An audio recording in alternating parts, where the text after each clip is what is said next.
on. Matt Shadetek, homie.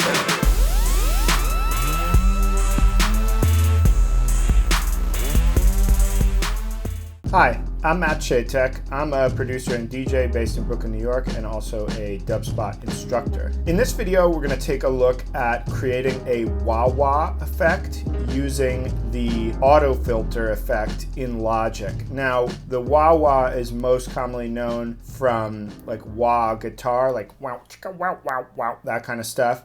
In this case, we're going to do it on a piano just to switch it up a little bit, but the principle is the same. So I've made a little example sketch. In this case, it's just a little 8-bar piano part with a little bit of harmony. And so I'm just going to play that for you quickly, and then we will get into the tutorial.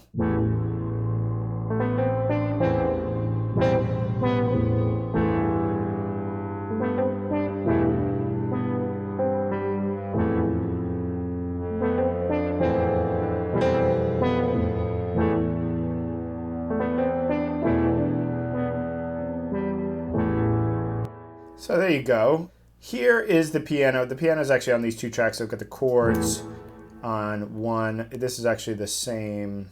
If we look, when we mute this, this is the same track. I'm just using the new with same channel strip, and I've just got the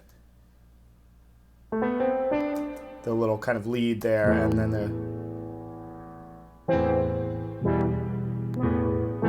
the chords on the other. It's kind of like one hand and the other on two different things. And that was just the way I recorded it in two passes. And then, so let's take a look at the auto filter effect that we've got on here. First of all, let's turn it off so that we can hear it without it. And we'll just turn off our other layers of harmony. Little kind of cello thing. And then just a high pad playing their own lines. Okay, so here we go.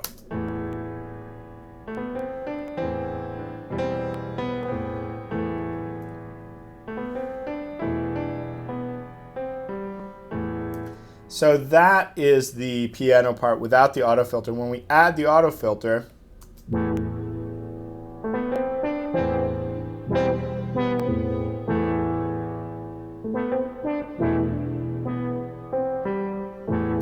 see here we get this kind of cool, shifting, shimmering kind of movement. So what I'm going to do is turn the AutoFilter off, and let's add a new one and look at how we would create this from scratch. So here's the AutoFilter on its default setting.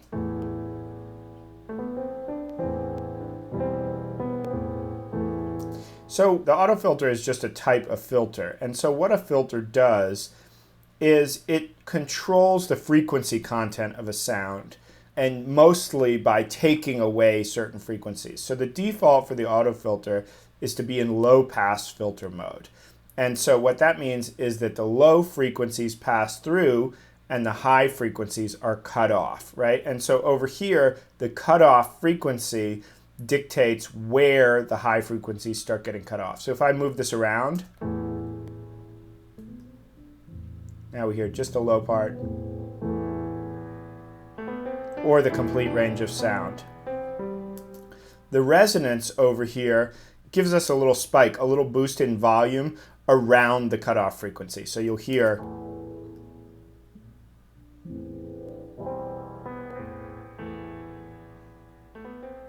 has that kind of almost, there we go, if we turn it up really loud, we'll get some sine waves. And so careful with that one, guys. You can zap your ears if you turn that up too high, too fast. And so I'm going to set this kind of low for this example, and I'm going to keep the cutoff frequency around 50%. The fatness down here compensates for the fact that at high resonance values, we can start to lose some of the bass in the sound. I might add a little bit of fatness here, but it's not that important in the case of this sound, maybe for the low on the chords. Okay, so what we're going to use is over here, we've got the envelope. And what the envelope is doing is the envelope is controlling or modulating the cutoff based on the volume of the signal coming in. So what happens is over here we have this threshold, and the threshold is listening to say how loud is the piano that's coming in. If it's loud enough, it will start to move the cutoff based on these values here. So let's put this down pretty low. And then what I'll do is I'm going to turn, so over here we've got the cutoff modulation. This is how much is the cutoff going to be moved if the threshold is tripped, and how much is it going to be moved by these controls here. So let's turn it all the way up. We can hear something starting to happen. And I'm going to turn the threshold up pretty high, so it really doesn't take a loud sound to trigger. So the threshold value is, does the signal need to be loud or quiet for it to trigger the envelope here and start the cutoff moving? So in this case, I've said it needs to be fairly loud before the cutoff is going to start moving. Now, this is an ADSR envelope, attack, decay, sustain, and release envelope. And so what that means is the attack is the first thing that's going to happen. When the threshold triggers, the attack is going to say how long is going to take for the cutoff to move up to its maximum value. So if we turn this up, it's going to take a longer time. So let's make a little bit of a slower attack and hear what that does.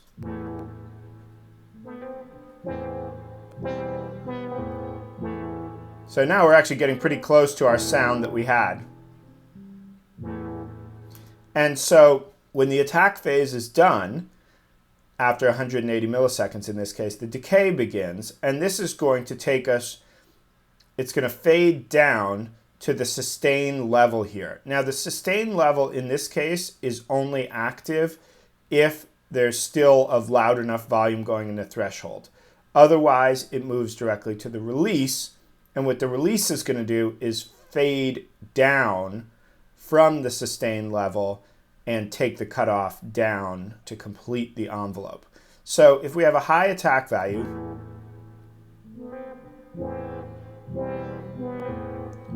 we can hear it's sweeping up. Now let's say we have a low attack value,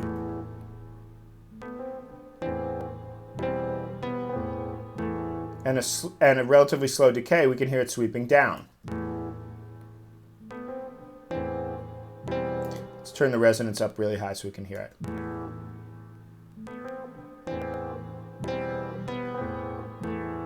So you can hear that sweeping down over those 200 milliseconds. Now, if we set the threshold pretty low,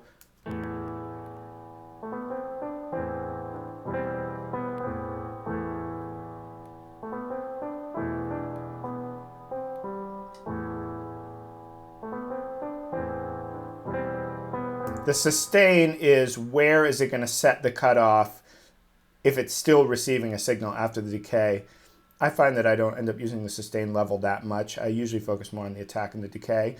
And then lastly, we have the release. Let's set the sustain at 50%, and let's do like a slow release here.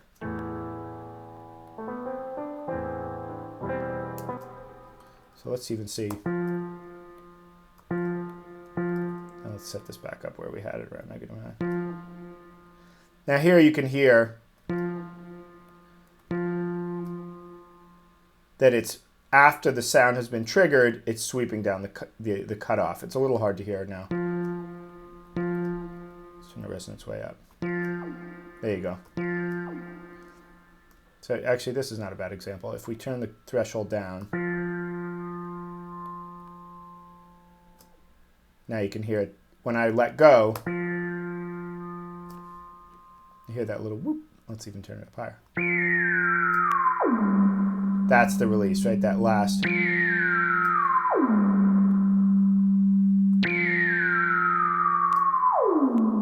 Now it's quite slow, right?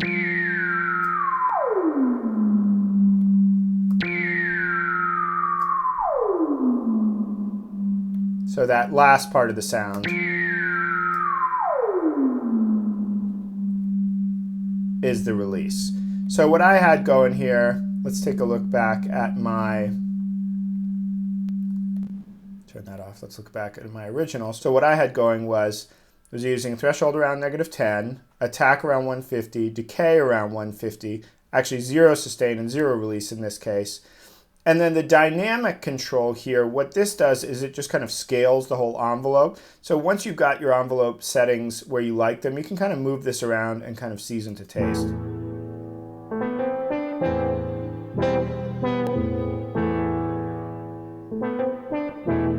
See? So it's kind of, now the envelope, with the dynamic low, it's scaling the whole envelope so it's not moving over as wide of a range.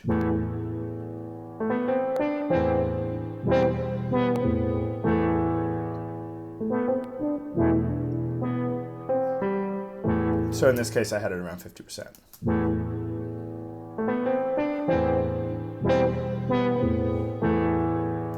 Now I'm actually using a little bit of cutoff modulation from the LFO in this case, but since I don't have time to go into that, let's just turn that off.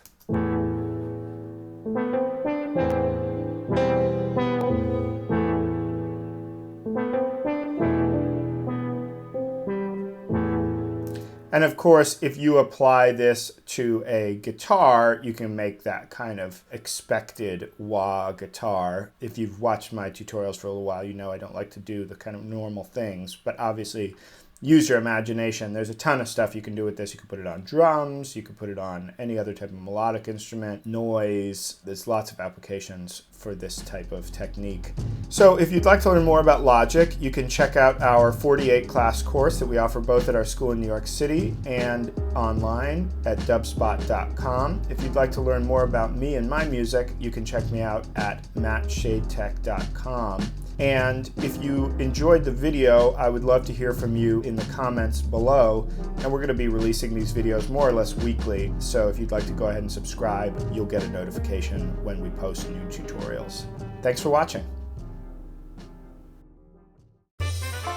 Welcome to Dubspot. We believe in providing you hands-on experience right away. Whether you're completely new to music and want to turn the sounds in your head into a musical reality, or you're an experienced artist looking to refine your skills and add new tools to your arsenal, we're ready to meet you at your level. For students of all ages, all levels, and all styles of music, Dubspot is here to help you achieve your goals. With course offerings both online wherever you are and at our school in the heart of New York City, we are ready to guide you through the next phase of your musical transformation. Whether you want to produce music, DJ, or do both, you've come to the right place. Come explore Dubspot for yourself. Become a part of our community and make music.